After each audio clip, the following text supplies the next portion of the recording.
said, as Chief Executive of the British Humanist Association, but I'm also a Vice President of the International Humanist and Ethical Union, which obviously works more internationally on these sort of issues. And for some years I was chair of the UK-based organisation, the Gay and Lesbian Humanist Association, which started up in 1979 and for a while was the only gay humanist organisation in the world.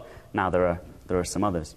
And I'm in great danger of reproducing a lot of what has been said already today, but that's okay. I'm going to do it anyway, and I'm going to rely on the novelty of my accent to carry me. Thank you very much. Thanks. So that's only the third comedy English impression I've heard since getting to Canada, so you missed your main chance. Okay, I'm going to talk in the first half of my remarks about a humanist perspective on LGBT issues, and then in the second half on the LGBT rights agenda internationally that humanist organisations should get behind and have often spearheaded in earlier times. But first I want to consider why issues of sexuality are humanist issues, or rather humanist perspectives on LGBT issues. And the first reason I want to give for humanists to be interested in these sorts of issues is the humanist view of life, of the world, of the universe, is one, as we've heard already and we all know, that's based explicitly on beginning one's views from a starting point based in reality. It's an approach to life that is grounded in what we actually see and hear and experience and observe about the world around us. And when we consider questions of sexuality, what is it that we observe about the world around us? We see that some women are attracted to women, some to men and women, some to men. Some men attracted to men, some to women and men, some to women. And that sexual preferences aside, there seem to be no particular differences between such people. And we see this in other animals, not just in ourselves. And that's important because many people with non-humanist views of the universe, non-humanist views on life, will start not from reality, but from some sort of a recipe book or outline description, off-the-peg, a la carte description of how reality should be, and then attempt to make it conform to that perspective. I'm going to have a classical interlude now to illustrate how Western culture might have gone and how some mythologies are more humane than others by talking to you about Plato. Yay, everyone likes a bit of Plato. I know that Robert Sawyer's novels aside, your real bedtime reading is Plato. And I'm going to tell you a little story from Plato's Symposium, which is put in the mouth of the comedy playwright, the comedian Aristophanes. So it's a bit slapstick in intent, but it also has a nice message behind it. And Aristophanes they're all having a drinking party, which is something that Greek men like to do.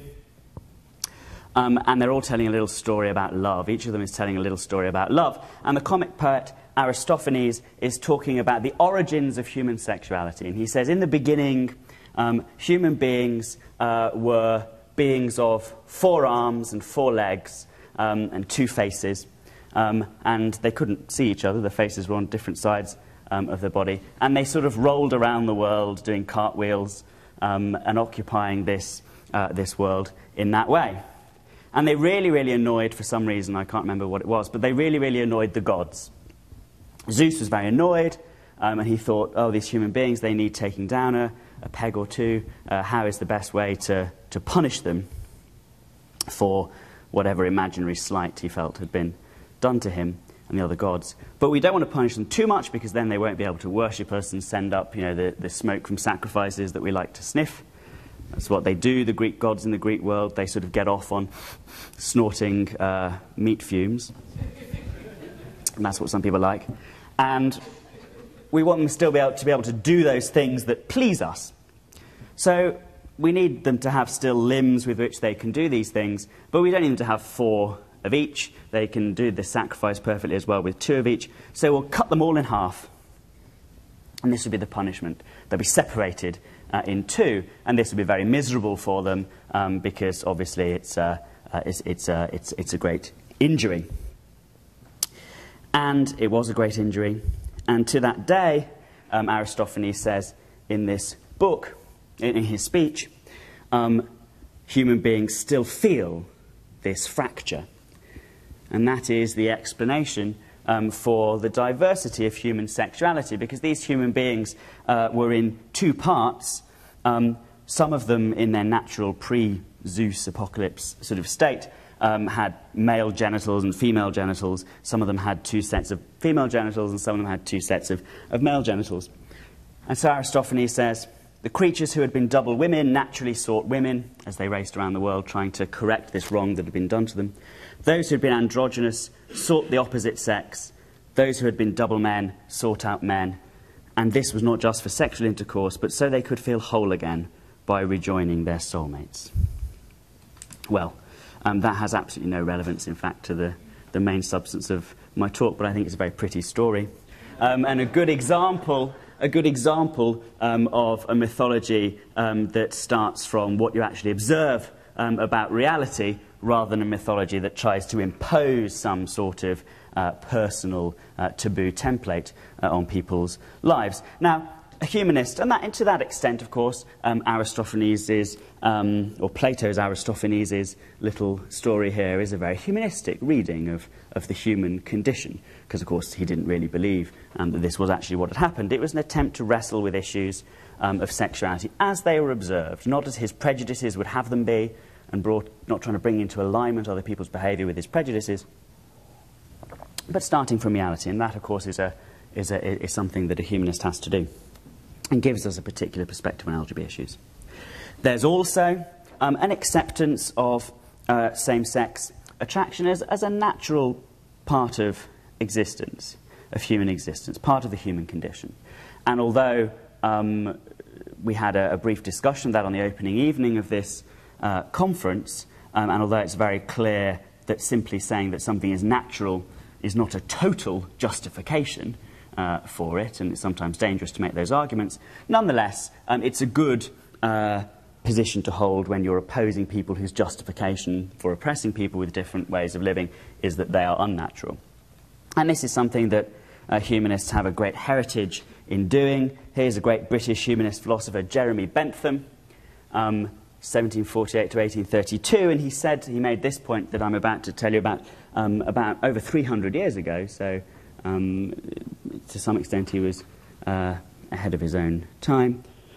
And in the 1790s, he said that telling people whose natural sexual inclinations was towards people of the same sex not to have sex was like telling a man not to scratch where it itches. It's just a natural feeling that people have.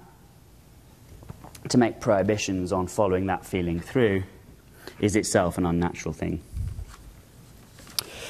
We also, as we heard more in Greta's talk earlier, have a morality as humanists that's based explicitly on human welfare and human fulfillment, not on trying to live lives in accordance with some externally imposed pattern of how to be, but to try and maximise to the greatest extent possible the enjoyment of the life that we as individuals and our fellow human beings can have. And of course, again, that is associated with the idea of sex as not just being a utility, it's not just something to do in order to produce offspring, but also a pleasure. And I'm pleased to say that, contrary to national stereotypes, British people have a long and respectable history of regarding sex as a pleasure. The Joy of Sex, written by British humanist Alex Comfort, of course, and today one of our proudest members of the British Humanist Association is a woman called Zoe Margolis, who I don't know if it made it across the Atlantic, but in Britain wrote a very famous blog called Girl with a One-Track Mind, which was then turned into a book. And she was actually outed as the anonymous author of this blog. She'd been anonymous at the time of the blog and subjected to all sorts of very vicious and misogynistic abuse online and in even some of the mainstream press in Britain. But her main point is also this one, that sex is fun, that's a good thing, we can enjoy it. And I loved the analogy earlier today with the need for food and the development of fine dining, with the need to reproduce and the evolving of The Joy of Sex as a book and this blog. And then the political point about a humanist approach, that the human dignity, the dignity of every individual human being, demands that they have civil equality in societies that are to consider themselves civilized. That obviously as a point of social morality, valuing individual autonomy and respect for people's choices being something that we should have because of they're each bearers of that dignity as individual human beings, is an important humanist point of view politically. And finally, obviously, the fact that the opposition, very often, to these views is based explicitly on non-humanist approaches to the world, whether religious or politically authoritarian or otherwise ideologically motivated. This is a map of the world. There's North America on the left. To the right of it is the rest of the world. And you can see these countries in blue are countries that signed up in 2008, I think it was, 2006 or 2008, to the UN Declaration on Gender Identity and Sexual Orientation, generally a sort of progressive liberal document about valuing people's different sexual orientations and not discriminating against them. And the green area is countries that signed an alternative declaration saying that actually equality was very bad. Sexual orientations other than the heterosexual orientation within marriage should not be valued equally nor treated civilly equally. And it's pretty clear that at least one of the factors that these countries have in common is they're not known for their humanist social cultures. To a large extent, the declaration was organised by countries that either have a traditional or current very strong Islamic ethos, and of course the countries, in addition, where European colonialism has left a legacy of extreme Christian belief in the countries in question. So the nature of the opposition, the fact that it's coming from these very, very clearly non-humanist directions, of course makes it a humanist concern. Here is the third colour. These are countries that kept their own counsel on the issue. They signed neither the declaration in favour nor the alternative declaration against. There are fewer countries actually than that. Obviously Russia is very large. Big chunk of the world. Yes, it does include a big chunk of the world. Yes.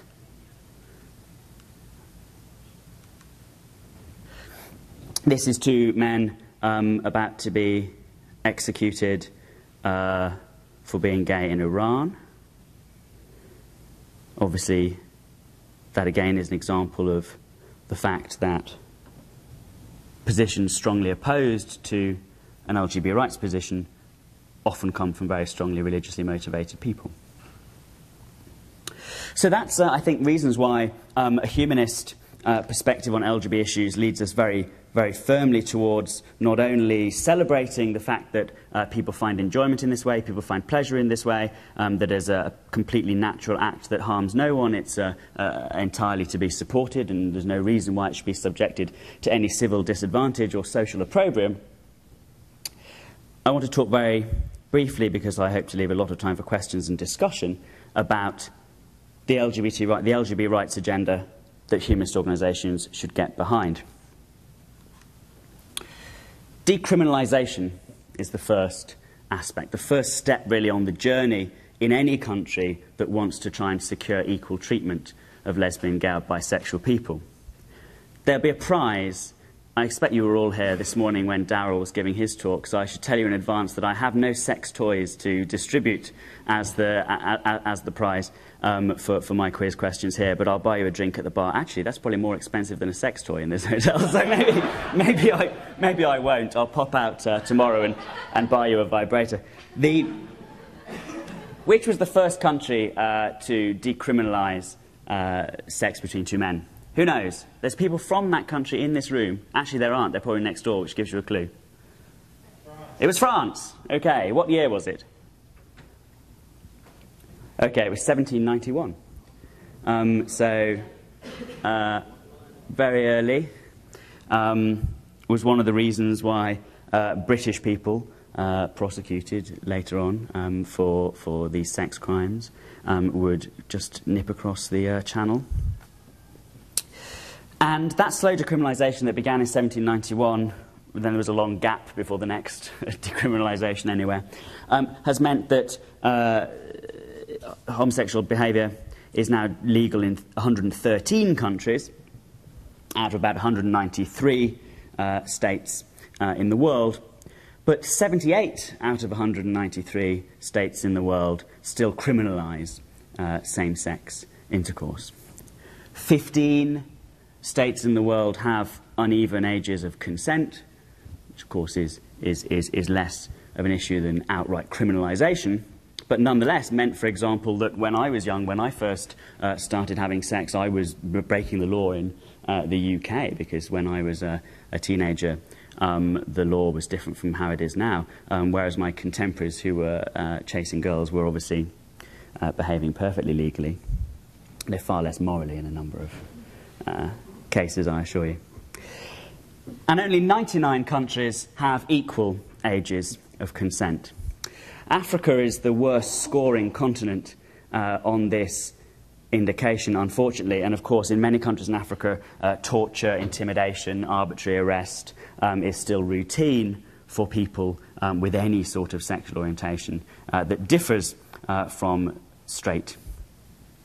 And there's a great increase, unfortunately, a significant increase, not just an increase, which is bad enough, but a very significant increase in outward migration from various African countries, including places like Nigeria and Uganda, for reasons of persecution for sexual orientation.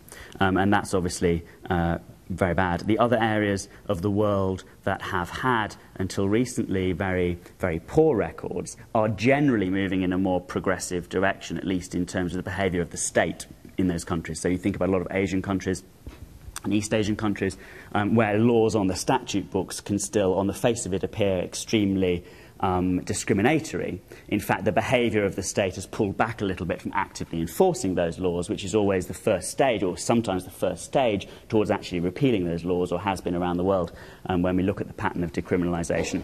But in Africa as a continent, this broad brush talk, right, but in Africa as a continent, the trend in many countries has been in the opposite direction. So that's why I single out Africa as being of particular concern. So one of the things I think that national humanist organisations can do, and that we in the International Humanist and Ethical Union can do, is push, of course, in every country where this sort of sexual behaviour is criminalised, for decriminalisation.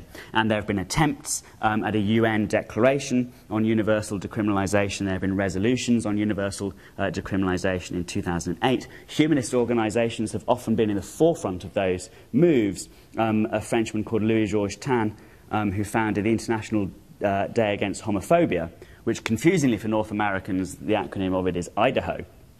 So when you're Googling for Idaho, just very occasionally you can get something unexpected, one way or the other, depending on what you want to be Googling for. And the first organisations in many countries to support Idaho were the humanist ones. That was the case in the UK. So one of the things that we need to push for certainly is international moves towards decriminalisation. Employment rights have been traditionally the second step on the way towards full equal treatment. This is, just very, very quickly, this is the idea that discrimination in the labour market, both at the point of recruitment, deciding whether or not to give someone a job, and the point of remuneration and how you treat them when they're in that job, it should be unlawful to make those sorts of judgments or in any way be influenced by the sexual orientation of the individuals in question. So, you know, there are obviously countries in the world where same-sex relationships are legal, but the social prejudices against that sort of behaviour or those sorts of people mean that those individuals are disadvantaged in life. And this can be true and was true and is true until very recently, even in countries where decriminalisation has happened many decades ago. In Catholic schools, in England, for example, still, there are rules about living in your private life in a way that is appropriate to the ethos of your employer, which means obviously no gay sex. About 52 countries in the world as of last year now prohibit employment discrimination. So it's actually partly as a result of the European Union's activity on this. A lot of countries very quickly prohibited employment discrimination. And they are almost all European countries that have prohibited employment discrimination. Which do you think was the first? We don't have anyone here from the first country that forbade employment discrimination. That's not really a clue, since we don't have people here from most countries, obviously. But anyone take a guess? No. Where? Sweden. That's a good guess, but no. Denmark is also a good guess, but no.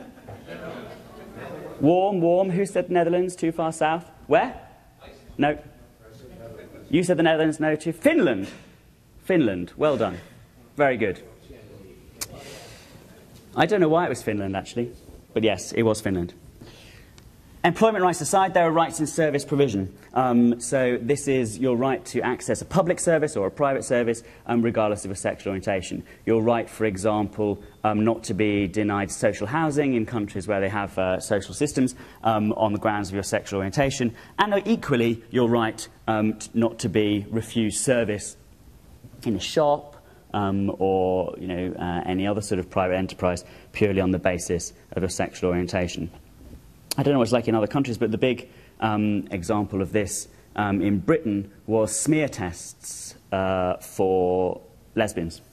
So gay women in England were being routinely denied smear tests because of the false belief that they were far less at risk of the sort of problems that smear tests will pick up for you. And so that sort of disadvantage or discrimination in employment is extremely important. Now, the record internationally on discrimination in service provision, outlawing discrimination, is much, much worse than both employment rights and decriminalisation. Only 12 countries have taken any sort of action to prohibit discrimination in service provision. Again, almost all European, apart from the first country to prohibit it. And see if you can guess what that is. Not a European country. No. Well, it was South Africa.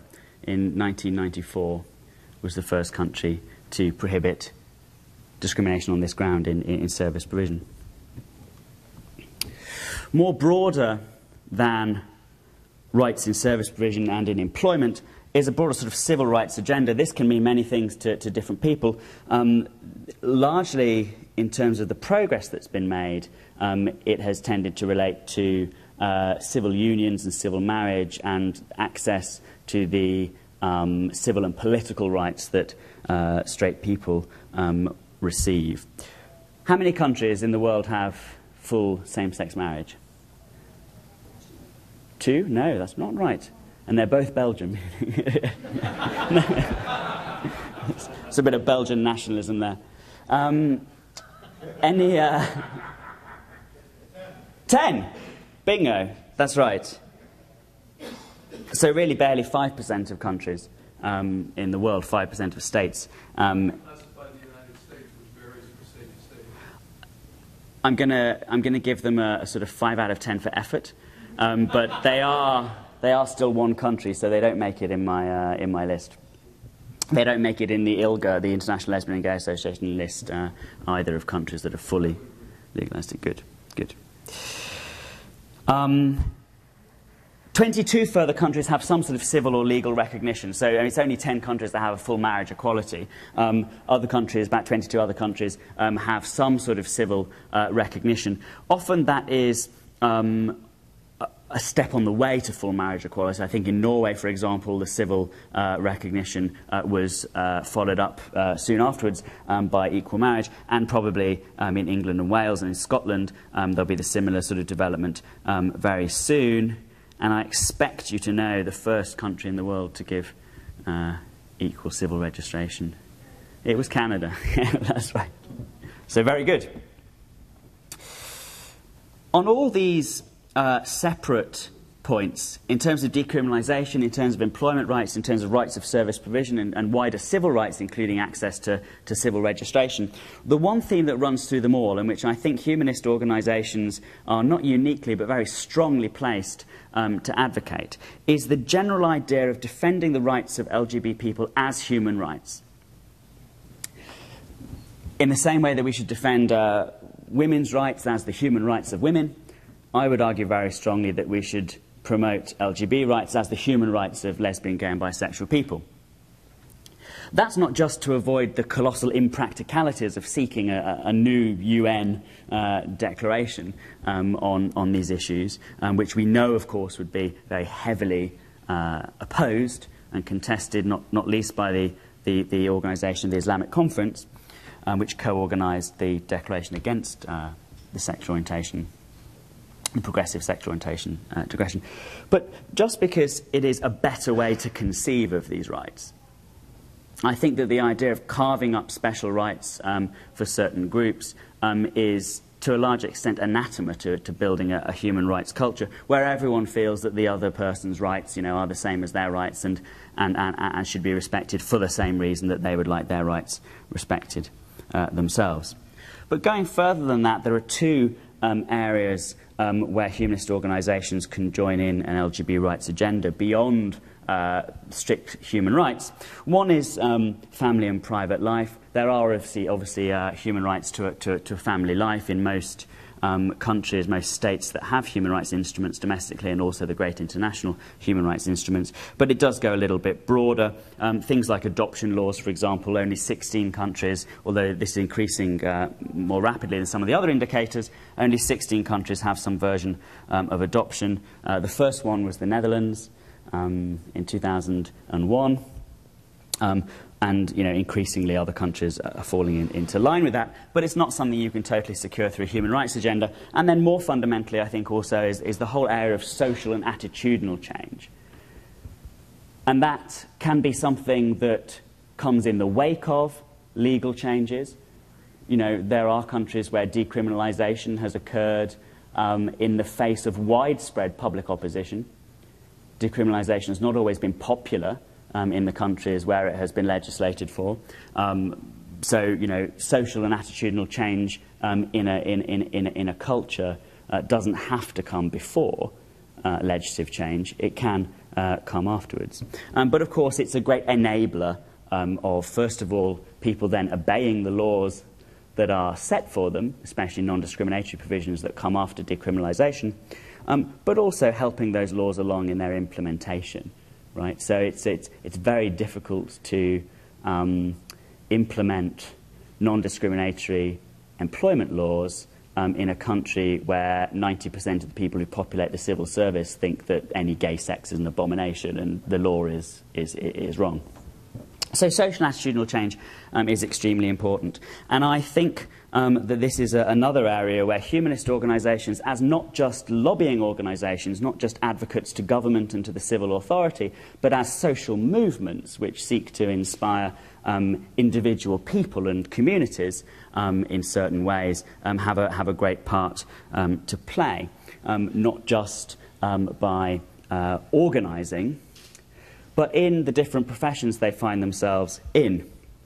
So one of the greatest drivers of social and attitudinal change can be popular culture. In the UK, there is a daytime soap called Doctors. I don't know, do you see that over here?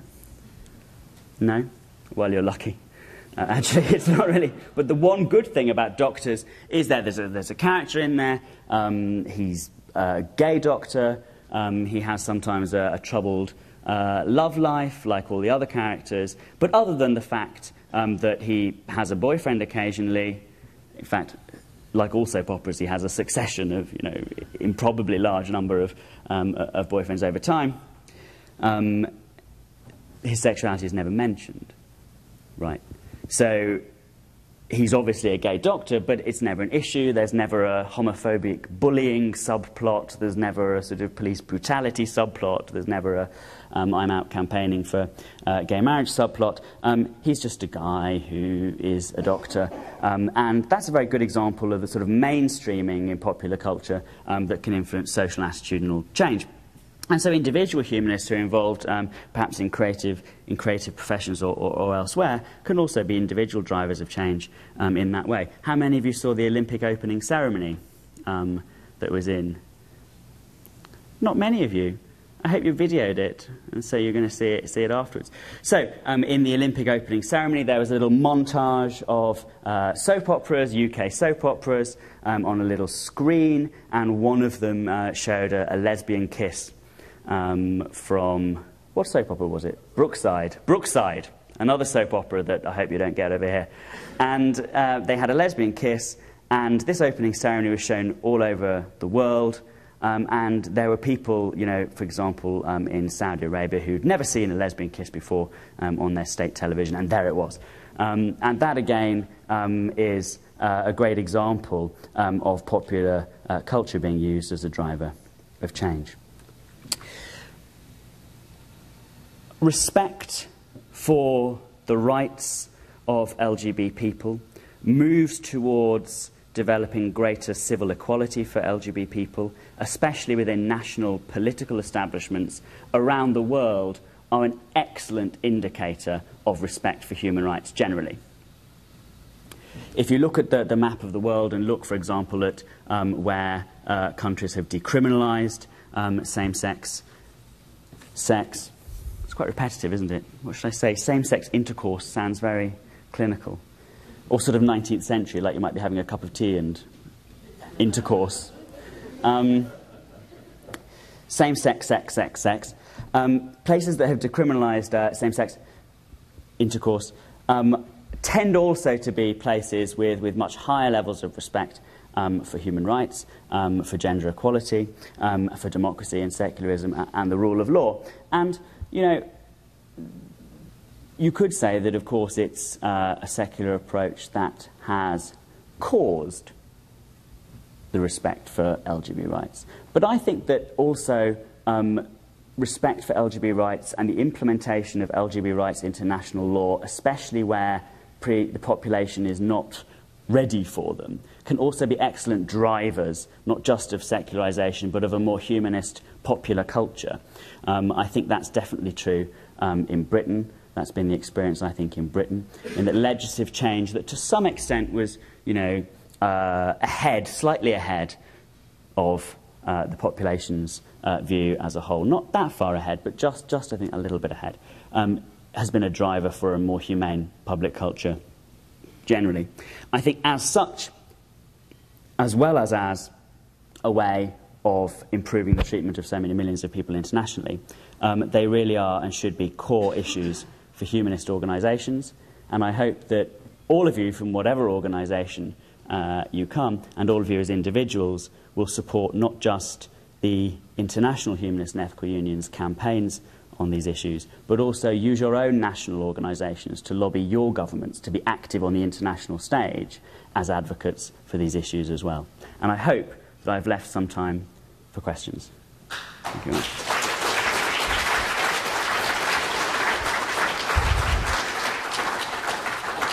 I didn't get to use my lightsaber thing. I've never had one of these before. Vroom. Who does this bit? Or have I gone on a really long time and there isn't any time for questions? I want it to be really short. Is anyone going to answer me? Have I got 10 minutes, 20 minutes, 15 minutes? 10 minutes? You. I'm going to point to people with a pointer. To what extent can your remarks be generalized to transgender? Yeah. I noticed there's a T on the programme, actually, in the title of my talk. If you look at the treatment of trans people, not just socially, but in law and policy, there is a strong correlation between how individual societies handle LGBT rights and the way they handle the rights of trans people, whether it's before, during, or after gender reassignment. For example, the number of countries that have prohibited service discrimination and employment discrimination for trans people are, they're slightly lower than the number of countries that have done it for LGB people, but it's the same countries, and the graph is only slightly below, if you see what I mean. Now, I mean, those figures are artificially skewed by the fact that in Europe, at least, the European Union takes an interest in these matters, and so you can get a lot of countries very quickly, all in the space of a few years, making these changes all at once. But they generally correlate. In fact, I think I can only think of one country where it's much, much, much easier to be a trans person than a gay person, which of course is Iran, which does not have much of a, quite often doesn't have much of a problem with gender reassignment, perversely recommending it, for example, for gay people from time to time, which is disgusting, but ironically sort of better for other people. You wouldn't want to live there, but they don't understand either condition. Yes. But apart from that country, I can't think of an example of a country that treats gender reassignment liberally, but same-sex orientations illiberally. Darryl. How are countries dealing with religious organizations who are doing things like adoption? I'm thinking Poland, highly Catholic adoption. How are these rights being enforced or not enforced? Or, can you talk a little bit about that? Right. Other countries in Europe, like Italy, where Absolutely. So one of the fiercest battlegrounds in the world right now, especially in those countries that have highly developed social welfare systems that may in part be delivered through religious organisations as sort of agents of the state. One of the fiercest battles that's being waged at the moment is between the right on the one hand of LGBT as well, we could include LGBT people, to be treated without discrimination in accessing the public services that they pay for and of their country, and the preference of some religious groups that run those services not to provide certain things or not to provide certain things to certain people. And, there is an as yet unresolved tension between those two claims.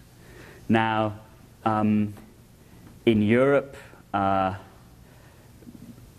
think it's not too early to say, but I think in some countries, this question hangs on a knife edge, whether or not there are going to be big exemptions, wholesale exemptions for religious groups from what you would expect of any other group providing a public service, or whether or not there is going to be an insistence that they provide that.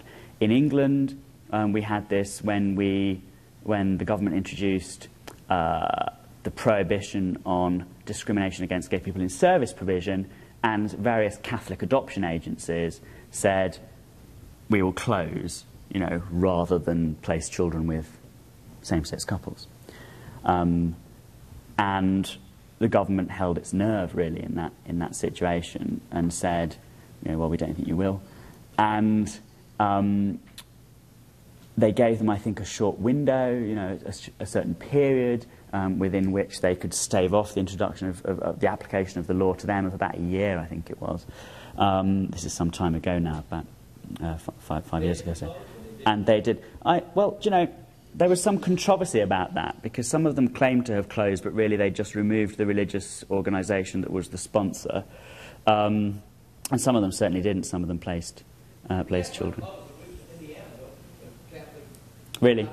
And was that as a result of a similar change in the civil law? Yeah. I mean, the whole Well, exactly. I mean, to some extent, it can be, it can lead to a more secular state approach to these sorts of issues in countries where there's public service provision of that sort.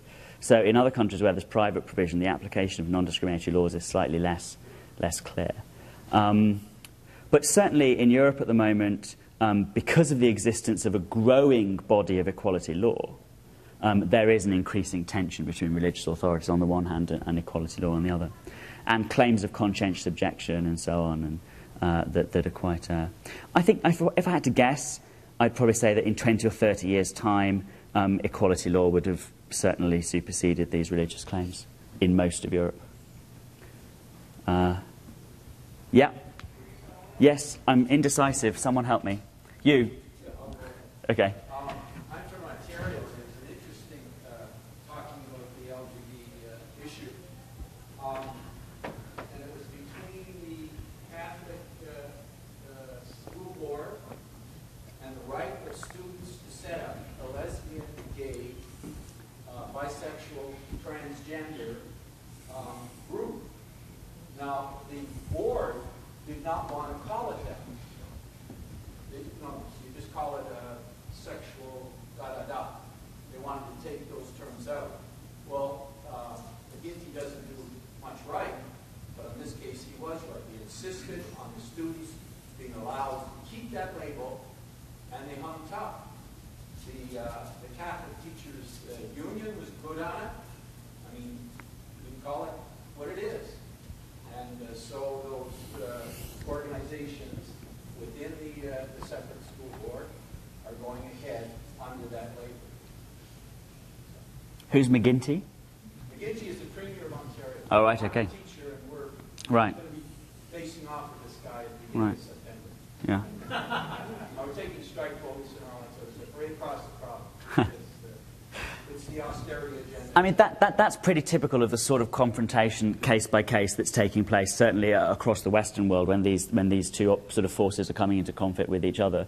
And, you know, it's important, I think, for humanists individually and as organisations to be on the right side of those confrontations. But also, I think, to work with, you know, liberal religious groups as well, who often, I mean, you know, great supporters of of gay marriage introduction in the UK, for example, have been liberal religious groups who've sort of, you know, in some cases sort of spearheaded campaigns for it to be allowed, and whom everyone else is quite happy to have there out in the front, because, of course, it also takes the sting out of the claim that this is a secular conspiracy to destroy, you know, traditional ideas of marriage. But I think that's interesting. I mean, that's the sort of conflict which plays out also in England with state-funded Catholic schools. These are state-funded schools? Yes, Oh, yeah, they're right, okay. Even more state-funded. Yeah, same in the UK. Yeah. Okay, one more question. One more question. Yes? Yes? Given the stark contrast between, for example, the situation in Africa and Western Europe, Yeah.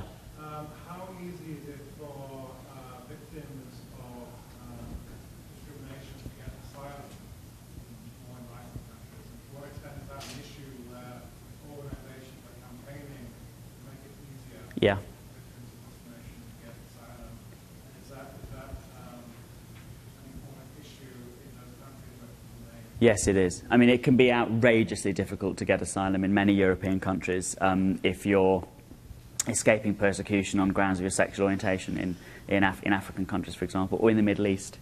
I mean, you know, so the Gay and Lesbian Humanist Association did a significant amount of work in smuggling Iraqi LGBT people.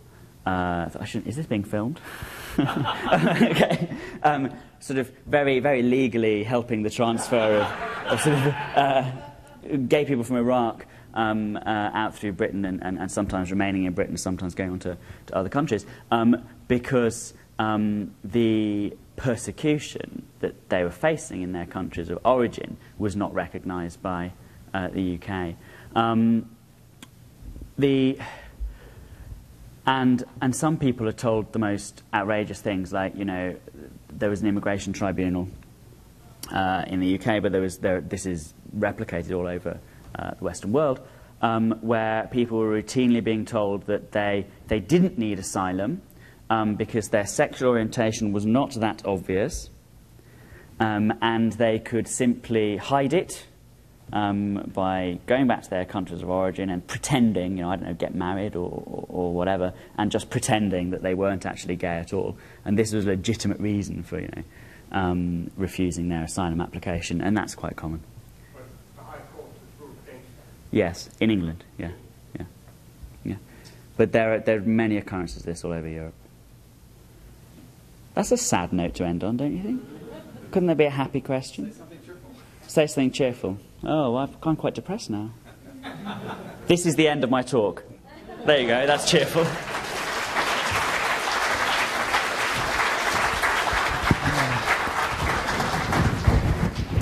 Well, Andrew, thank you for being here this afternoon and for presenting your talk to us. We really appreciate it, and I'd like to present you with a small token of our appreciation. Oh, thank you. There you go. I was going to buy one of these. Can I just pull this out? Yeah. There you go.